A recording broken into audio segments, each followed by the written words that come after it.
Good morning everyone welcome back to my another vlog. ਹੋਰ ਸਾਰੇ ਕਿੱਦਾਂ? ਚੰਗੇ? ਚਲੋ ਤੁਸੀਂ ਚੰਗੇ ਤਾਂ ਅਸੀਂ ਵੀ ਚੰਗੇ ਬਹੁਤ ਜल्दी हो जावांगे। आपको जैसे कि मैं बता दूं कि आज मेरा कुछ भी करने को मन तो नहीं कर रहा, इसलिए कोई और व्लॉग शूट नहीं कर रही, लेकिन थोड़ा सा मेरा मन है कि मैं आपसे आज बात ही कर लूं। काम तो करना ही पड़ेगा। ब्रेकफास्ट बना लिया है और अभी मुस्कान सो रही है, मैंने और इसके पापा ने कर लिया है। और वैसे भी जब से मेरा बेटा गया है मेरे अंदर बहुत ज़्यादा बेचैनी है, परेशानी है, और मुझे कुछ भी अच्छा नहीं लग रहा बिल्कुल भी। ऐसे लग रहा है कि बस वो अभी नानी के घर गया है या अपने फ्रेंड्स के साथ कहीं घूमने गया है और 2-4 दिन हो गए हैं, अब वापस आ जाए, वापस आ जाए, वापस आ जाए। उसका जब भी वीडियो कॉल आता है 2 बार आता है दिन में। जब यहाँ सुबह होती है तो वहाँ रात होती है, जब यहाँ रात हो जाती है तो वहाँ सुबह होती है। तो वो बेचारा 2 बार हमें वीडियो कॉल करता है। वो वहाँ पे ठीक है, खुश है, और लेकिन मुझे बहुत ज़्यादा चिंता होती रहती है उसकी, मुझे घबराहट होती रहती है। पता नहीं, माँ का दिल ही शायद ऐसा होता होगा। जब मैं इसके पापा से बात करती हूँ कि उसको वापस बुला लो, मैं बर्दाश्त नहीं कर पा रही उसका जाना, तो इसके पापा कहते हैं कि ये ज़िंदगी में फ़ेस तो हर किसी को करना पड़ेगा, यही उम्र है कि जब वो स्ट्रगल कर रहा है तो करने दो एक बार जितना कर सकता है। बाकी माँ बाप तो हमेशा सपोर्ट के लिए बैठे ही होते हैं। जहाँ भी अगर ज़रूरत पड़ेगी बच्चे को तो हम पीछे से सपोर्ट करेंगे। एक बार उसकी खुशी थी तो वो चला गया और हमने अपने दिल पे पत्थर रख लिया, लेकिन बातें तो सुनने को बहुत मिल रही हैं कि एक इकलौता बेटा है, उसको भी आपने भेज दिया है, बुढ़ापा कैसे कटेगा। ये बातें हमने भी अपने लिए सोची थी, लेकिन फिर हमें ये आया कि अब हमारी ज़िंदगी तो जैसी है बीत ही गई है। लेकिन अब बच्चे का जो टाइम है, अगर हम अपना ये देखें कि बच्चा हमारे पास ही रहे और अपने लिए कोई उड़ान ना भरे, अपनी ख्वाहिशें अपने सपनों को ना पूरा करने जाए, तो उसके लिए ज़िम्मेदार कहीं ना कहीं हम होंगे। क्योंकि हो सकता है अगर उसकी किस्मत में लिखा हो तो जो वो कर सकता है, या उसमें एक क्षमता है या जो एनर्जी है, अगर हम उसे अपने बुढ़ापे के लिए यहाँ पे रख के ब्रेक कर देते हैं तो वो उसकी एनर्जी ख़राब हो जाएगी। बाकी कल का किसी को पता नहीं होता, किस्मत कोई माँ बाप अपने आप नहीं लिखता बच्चे की, पीछे से प्रारब्ध से उसका लिख कर सब कुछ आया हुआ होता है। एक जरिया हम लोग बनते हैं, तो वो हमने अपने कलेजे पे पत्थर रखा और उसकी खुशी के लिए उसको भेज दिया। जबकि सुनना मुझे बहुत ज़्यादा कुछ पड़ा है, बहुत घर में परेशानियां आई, दुख आए, एक एक हफ्ता मुझे नींद नहीं आई, मैंने ढंग से खाना नहीं खाया, लेकिन मैंने बच्चे की खुशी के लिए इतना बड़ा अपना त्याग दिया। अब वो चला गया है तो मुझे परेशानी बहुत हो रही है, क्योंकि मेरा उसके साथ लगाव बहुत ज़्यादा था। वो मेरी हर बात सुनता था, बैठता था। अभी भी जब फ़ोन करता है तो मुझसे पहले सारी बात पूछता है। बीच में मेरा जिम भी छूट गया, क्योंकि 1 महीना लगभग मेरा जिम जाना भी कैंसिल हो गया। काफ़ी चीज़ें हो रही थी लाइफ में कि उसको एक बार जिम को मैंने छोड़ना पड़ा। अब जिम को फिर से मैंने 2 दिन हो गया कंटिन्यू किया है कि मेरा माइंड डाइवर्ट हो, लेकिन पता नहीं हमारी खुशियों को किसकी नज़र लग गई है कि मेरी तबीयत बिल्कुल भी अब ठीक नहीं रह रही, बिल्कुल भी ठीक नहीं हो रही। एक बीमारी अभी जाती नहीं है, दूसरी आ जाती है। जो लोग अक्सर मेरा वीडियो देखते हैं उनको पता होगा कि मैंने अकल दाढ़ की सर्जरी करवाई थी, उसको भी लगभग अब 25 दिन होने वाले हैं। वही जख्म अभी तक ठीक नहीं हो रहा था। उस और खाना खाती हूँ तो प्रेशर बिल्कुल नहीं लेता, क्योंकि उसकी साइड वाली दाढ़ भी एक RCT हुई है। उस पर अभी डॉक्टर कैप नहीं लगा रहे कि पहले जो दाढ़ के नीचे और हड्डी बननी है वो बन जाए, तब मैं आपको कैप लगाऊंगा। तो उधर से खाना बिल्कुल नहीं खाया जा रहा। एक ही तरफ से खाना खा खा के जी इधर से गाल कट जाती है कभी, और उसकी भी दिक्कत होती है। खाना कम खाना पड़ता है जिससे वीकनेस बहुत हो रही है। दूसरा पता नहीं अब क्या हो रहा है, 3 दिन हो गए हैं मुझे इतनी ज़्यादा भयंकर सीने में दर्द उठ रही है, सीने में दर्द उठती है और राइट साइड उठती है, और सीने से दर्द जाती जाती है पूरा शोल्डर और पूरी जो मेरी ये बाजू है उंगलियों तक, ये पूरी इतनी भयानक वाली दर्द चली जाती है कि उस टाइम अजवाइन ले लो, गुड़ ले लो, गर्म पानी में नींबू ले लो, काली मिर्च ले लो, इनो ले लो, और झंडू पंचारिस्ट ले लो, अर्जुनारिस्ट ले लो, और मीठा सोडा ले लो पानी में घोल के, गरम गरम पानी पी लो, गैसांतक वटी ले लो, और लवण भास्कर चूर्ण ले लो, गैस का कैप्सूल ले लो।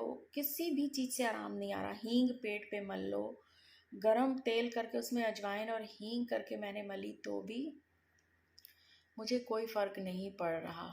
लास्ट में इतना तड़फ तड़फ के जब मेरी हालत बहुत बुरी हो गई, फिर डॉक्टर को कंसल्ट करा। जिससे मैं मेडिसिन लेती हूँ वो डॉक्टर था नहीं। उसने एक जेलोसिल टाइप की, जेलोसिल मैं पी चुकी थी, आराम नहीं आया। फिर जेलोसिल से एक और आती है जेलोसिल टाइप की, वो 4-4 चम्मच दिन में 3 बार ली, उससे थोड़ा सा फ़र्क पड़ा, बट फिर उसके साथ स्टार्ट हो गई। अब मेरी इतनी वीकनेस हो गई और हिम्मत हार गई, और रातों को पूरा जाग जाग के, जब पूरा परिवार सो रहा था, मैं रातों को चल चल चल चल के कोशिश कर रही। सिकाई भी करी मैंने पेट पे, ठंडा दूध भी पिया, लेकिन वो कहीं से कहीं तक आराम नहीं आ रहा था। सारी रात बीत गई, आधा दिन बीत गया अगला। फिर परेशान थे कि क्या करें क्या करें। फिर हस्बैंड जीरा, जोधपुरी जीरा, हाजमा जीरा एक ड्रिंक आती है वो पी, उससे जाके थोड़ा सा मुझे आराम आया। चलो शाम बीत गई, शाम का मैंने घर का सारा काम किया। उसके बाद मैं जिम चली गई। जिम से आके फिर मैंने सिर्फ खीरा और नाशपाती और केला खाया, रोटी नहीं खाई मैंने कि एसिडिटी ना बने। और मैं रात को सो गई, ठीक ठाक सोई हूँ, लेकिन 12 बजे के करीब फिर से बहुत ज़्यादा पेन होने लग गया, और फिर मैं वही घबरा गई। फिर मेरी सारी रात चलते चलते बीत गई। अब मेरी टेंशन से सिर फटने लग गया। उसके बाद मैंने अब ली नींद की गोली 2:30 बजे, डर के मारे कि अब मेरी फिर नींद ख़राब होगी, फिर सारा दिन ख़राब होगा, फिर मैं उठूँगी कैसे, काम कैसे करूँगी। आज कुछ गेस्ट ने भी आना है, उसके लिए भी तैयारी करनी है। छोले मैंने भिगो रखे हैं, वो बनाने हैं, साथ में आलू शिमला मिर्च बनानी है। वो सब काम करने के लिए भी एनर्जी चाहिए। साथ में घर की, आप सबको पता ही होगा कि जब घर में लेडीज़ बीमार होती है तो इतना साफ़ सफाई का भी ख्याल नहीं रखा जाता। हालांकि जब मुझे कल इतनी तकलीफ़ थी, मैंने सोचा मैं काम करूं तो मेरे को कुछ आराम आ जाए। मैंने सारी बेडशीट घर की बदल डाली, सब डस्टिंग कर डाली।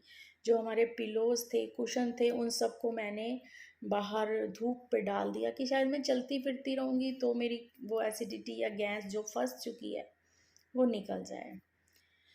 ये सब काम किया, बहुत थकान हो गई, और अब पूरी रात भी मेरी ऐसे बीत गई। नींद की गोली लेने से ये आराम हुआ कि मेरे को 2-1 घंटे की नींद आराम से आ गई। अब मैं सुबह उठी हूँ तो मुझे फिर घबराहट बहुत ज़्यादा है। खाली पेट का मैंने कैप्सूल ले लिया है, अब नाश्ता तो मैंने बना लिया है, लेकिन उससे पहले मेरा दिल इतना दुख रहा था ना कि पता नहीं मेरी किस्मत में क्या लिखा है यार। एक दिन भी जिसे कहते हैं ना, आराम से बिल्कुल नहीं गुजर रहा, बिल्कुल भी नहीं गुजर रहा। मतलब एक बीमारी जाती नहीं, उसकी दवाई ख़त्म होती नहीं, दूसरी बीमारी कहती है कि तू ठीक तो कर अपने आप को, देख मैं तेरे दरवाजे खड़ी हूँ। कितना कुछ कर लिया, कुछ समझ में नहीं आ रहा। प्लीज़ तो आप लोग मेरी हेल्प करें। जिसके पास भी ये वीडियो जाए तो प्लीज़ मुझे सजेशन दे कि मैं क्या करूं, क्योंकि मेरा एक दिन भी सही नहीं जा रहा। कोई ना कोई बीमारी मुझे लगी रहती है, और अब इन मैं बीमारियों से तंग आ चुकी हूँ बहुत ज़्यादा। मुझे समझ में नहीं आता, कभी कभी तो इतना रोती हूँ, अपने आप को कोसती हूँ कि पिछले ऐसे कौन से जन्म में मैंने कर्म करे होंगे जिसका मुझे ये भुगतान भुगतना पड़ रहा है। बहुत परेशान हूँ मैं इस वक्त। मैं अपने आप को कैसे संभालती हूँ मुझे ही पता है। दिल मेरा घबराने लग जाता है, कभी कभी तो हौल उठने लग जाते हैं कि मैं क्या करूँ क्या करूँ। पर मैं कुछ समझ में नहीं पा रही इस वक्त। तो मेरे में एनर्जी भी नहीं है ढंग से बोलने की, पर मेरा दिल नहीं मान रहा था। तो मैंने सोचा कि चलो मैं आप लोगों के साथ थोड़ी सी बात कर लूँ, क्योंकि वीडियोस भी अब काफ़ी दिन हो गए, मेरा मन ही अंदर से ख़त्म हो चुका है कि मैं इस यूट्यूब को कंटिन्यू करूं। मुझे नहीं पता होता कि कौन सी वीडियो मेरी लास्ट वीडियो होगी।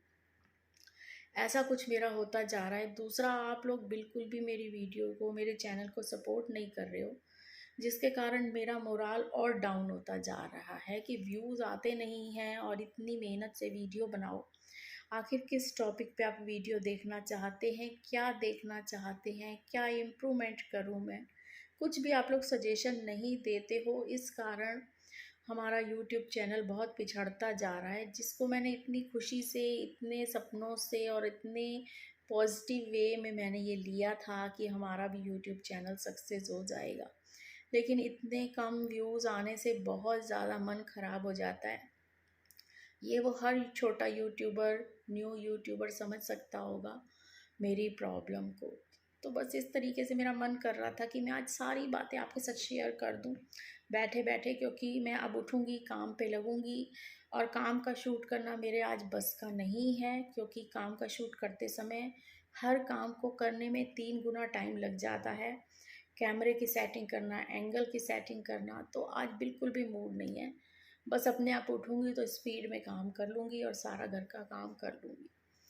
तो प्लीज़ हो सके तो वीडियो को ज़्यादा से ज़्यादा शेयर करें, सपोर्ट करें, कमेंट बॉक्स में अपने विचार लिखें, उसी से मोटिवेशन मिलता है यार। पता नहीं आप सब लोगों को क्या हो गया है। मैं देखती हूँ लोगों की इतनी उलूल जुलूल वीडियोज़ इतनी वायरल हो जाती हैं, और मुझे तो यूट्यूब वालों की भी समझ में नहीं आती कि वो कैसी कैसी वीडियोज़ इतनी वायरल कर देते हैं। और हम जो हाउस वाइफ हैं, कॉमन हाउस वाइफ हैं, अगर हम सब अपनी रूटीन, अपना लाइफ स्टाइल, अपना सुख दुख, अपनी बातें शेयर करते हैं, दिखाते हैं, तो उसको कोई भी रिस्पॉन्स नहीं मिल पा रहा। तो ये बहुत हमारे लिए मतलब मायूसी की बात है, मैं तो यही कहूँगी। तो बस इसी के साथ फिर मैं करूँगी वीडियो का एंड, फिर मिलूँगी नई वीडियो के साथ। तब तक तुसी मेरे वास्ते दुआवां करिया जे कि मैं छेती ठीक हो जावां और फिर से मैं यूट्यूब चैनल पे कंटिन्यू करूं पूरी पावर के साथ, खुशी के साथ। तब बस फिर तुसी आपदा ख्याल रखिया जे, असी आपदा ख्याल रखांगे। बाकी सारियां दा रब रखा।